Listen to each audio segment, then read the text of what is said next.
Hi friends, இன்றைக்கான video பற்றி என்னென்னு பார்த்துடலாமா? இன்றைக்கி வந்து நம்ம சாம்பார் வைக்க போகிறோம். இட்லிக்கு சாம்பார் வைக்க போகிறோம். இப்படி வந்து சாம்பார் செஞ்சு பாருங்கள், செம சூப்பராக இருக்கும். எப்படி செய்யலான்னு பார்க்கலாம். பருப்பு ஊற வச்சுக்கோங்க. பருப்பு வந்து நல்லா அலசி எடுத்து வச்சுருக்கேன். இது கூட என்னென்ன போட்டுக்கலான்னு பார்க்கலாம். இப்போ கொஞ்சம் எடுத்தாச்சு. அடுத்தது மஞ்சள் பொடி, அடுத்தது கொஞ்சம் சீரகம், அடுத்ததாக மிளகு, கொஞ்சம் பெருங்காயத்தூள் கொஞ்சமாக போட்டுக்கலாம். பெருங்காயத்தூள் கொஞ்சம், அடுத்ததாக உப்பு தேவையான அளவு, நறுக்கி வச்சுருக்கிற தக்காளி, வெங்காயம் இது எல்லாத்தையுமே இது கூடவே நம்ம சேர்த்துக்கலாம்.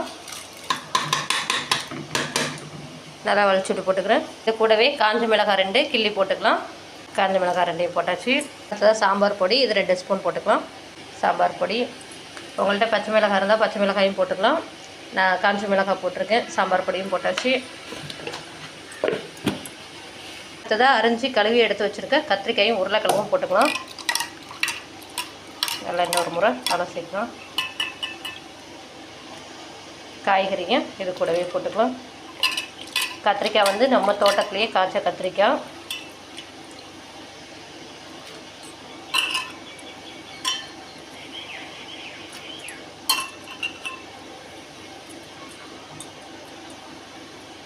காய் எல்லாத்தையும் போட்டாச்சு.